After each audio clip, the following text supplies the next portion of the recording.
तो बच्चों, मैं पुनः उपस्थित हूँ एक बार आप लोगों के बीच, class 9th A and B. और आज का टॉपिक है ग्राफिकल स्टडी ऑफ मोशन में speed time graph. Speed time graph. कल हम लोगों ने बात किया था डिस्टेंस टाइम ग्राफ का, और आज हम बात करेंगे स्पीड टाइम ग्राफ। ठीक।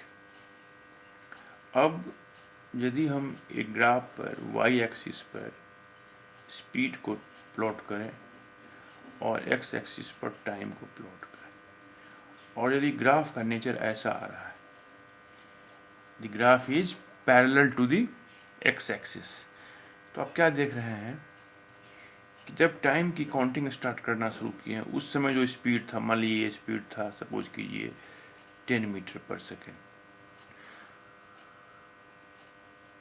तो टाइम क्रॉस कर रहा है लेकिन उसकी स्पीड में कोई चेंज नहीं आ रहा।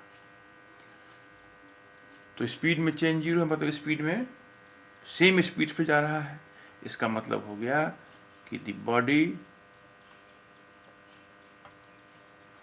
Is in motion. याद रखें, ये रेस्ट में नहीं। यदि यहाँ डिस्टेंस होगा और टाइम होगा, ऐसा ग्राफ होगा, तब बॉडी रेस्ट में होगा। लेकिन ये स्पीड टाइम ग्राफ है, तो body is in motion with constant speed. There is no change in the speed of the body. और यदि स्पीड में और डायरेक्शन में कोई चेंज नहीं हो, तो उस बॉडी का एक्सेलरेशन भी क्या होगा? 0। हम बताए थे आपको कि distance plus direction is velocity, and speed plus direction is called distance plus direction is called displacement, and speed plus direction is called velocity. तो यदि बॉडी का स्पीड सेम है और उसका डायरेक्शन भी सेम है, इसका मतलब है कि उसका एक्सेलरेशन सेम है। यदि स्पीड में चेंज नहीं हो रहा है, डायरेक्शन में चेंज नहीं हो रहा है, इसका मतलब उसमें एक्सेलरेशन है ही नहीं, एक्सेलरेशन 0 है। तो ये 0 एक्सेलरेशन का केस है, बॉडी सेम स्पीड से मोशन में है। ठीक। अब यदि एक ऐसा ग्राफ हो, यहाँ स्पीड है, यहाँ टाइम है, और ये स्ट्रेट लाइन उत्तरोत्तर बढ़ता हुआ स्लोप आ रहा है, इसका मतलब हो गया कि सपोज कीजिए ये 5 सेकेंड है, ये 10 मीटर पर सेकेंड है, फिर ये 10 सेकेंड है, ये 20 मीटर पर सेकेंड है, फिर ये मान लीजिए 15 सेकेंड है, और ये 30 मीटर पर सेकेंड है। हम देख रहे हैं हर एक पॉइंट पर, ए, बी और सी पर, यहाँ क्या हो रहा है कि पहले 5 सेकेंड में उसका स्पीड 0 से 10 बढ़ा, दूसरे 5 सेकेंड में 10 से 20 बढ़ा, तीसरे 5 सेकेंड में फिर 20 से 30 बढ़ा। तो इक्वल टाइम इंटरवल में जो इंक्रीज इन स्पीड है या इंक्रीज इन वेलोसिटी है, चूँकि हम स्ट्रेट लाइन में लिए हैं बॉडी का मोशन और डायरेक्शन सेम है, इसीलिए हम इसको वेलोसिटी टाइम ग्राफ भी कह सकते हैं। तो उसके इक्वल रेट से उसके स्पीड में या वेलोसिटी में चेंज हो रहा है। इसका मतलब है कि यह यूनिफॉर्म एक्सेलरेशन का केस है। It is a case of uniform acceleration. तो हम कैसे निकालें? तो यहाँ हम नियम बताते हैं। जैसे वहाँ हम बताए थे डिस्टेंस टाइम ग्राफ में कि द स्लोप माने ढलान माने परपेंडिकुलर अपॉन बेस। वहाँ बताए थे कि the slope of distance time graph gives the speed, या the slope of displacement time graph gives the velocity. यहाँ नियम हो जाएगा स्लोप माने परपेंडिकुलर अपॉन बेस। हिंदी में इसको क्या बोलते हैं? ढलान। स्लोप ऑफ स्पीड या ऑब्लिक वेलोसिटी कर दीजिए, velocity time graph gives acceleration. Slope of speed oblique velocity time graph give दिया है। More is the slope, more is the acceleration. इस केस में स्लोप है ही नहीं, ये एग्जैक्टली टाइम एक्स के पैरेलल है, तो slope is zero, slope is 0, so acceleration is 0. So no slope, no acceleration, more slope, more acceleration, less slope, less acceleration. Speed time graph या velocity time graph में हम कैसे निकालेंगे acceleration? तो कुछ किसी एक पॉइंट पर हम एक परपेंडिकुलर डाल देंगे टाइम एक्सिस पर, एक परपेंडिकुलर डाल देंगे स्पीड एक्सिस पर, और दिस परपेंडिकुलर अपॉन बेस, तो 0 पर 10 है तो ये भी 10 हो गया, 5 हो गया तो 2 मीटर पर सेकेंड स्क्वायर। यहाँ निकालेंगे तो एक परपेंडिकुलर यहाँ डाल देंगे, एक ऊपर डाल देंगे, तो यहाँ से यहाँ तक कितना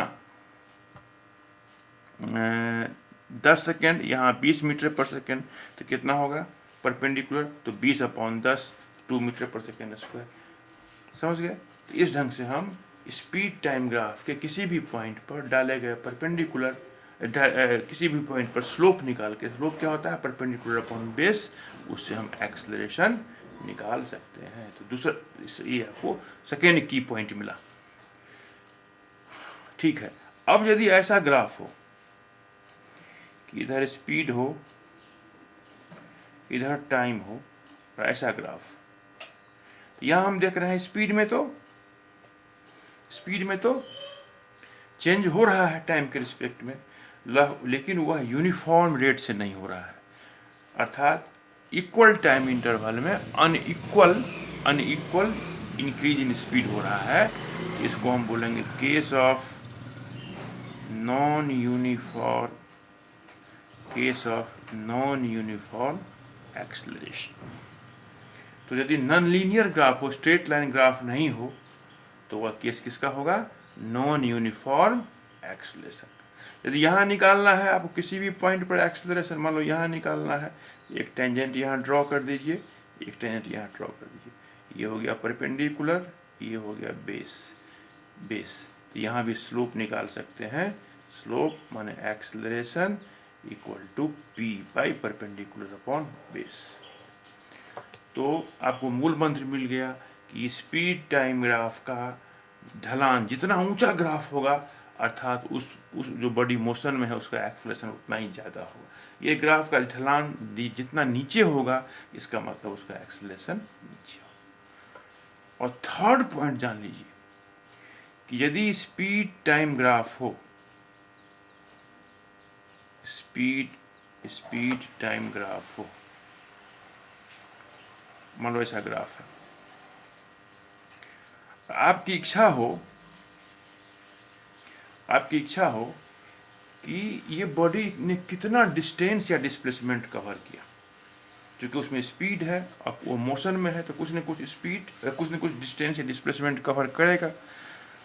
तो एक नियम है कि ये ग्राफ और ये टाइम एक्सिस के बीच जो ये एरिया कवर होगा, ये एरिया किस रूप में कवर होगा? ट्रायंगल के रूप में। मान लो कि ये 0 है और ये मान लो यहाँ से सपोज कीजिए 10 है, और ये मान लो 5 सेकेंड है, ये 10 मीटर पर सेकेंड है, मान लो ये पॉइंट 10 मीटर पर सेकेंड है, ये यहाँ से यहाँ तक। तो इसका एरिया क्या होगा? ट्रायंगल का एरिया होता है half into base into height, तो कितना हो गया? 25 मीटर। इसका मतलब है कि ये बॉडी 25 मीटर का डिस्टेंस या डिस्प्लेसमेंट कवर किया। तो एक नियम हो गया, क्या नियम हो गया कि द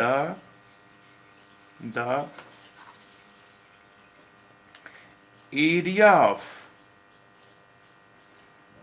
स्पीड टाइम ग्राफ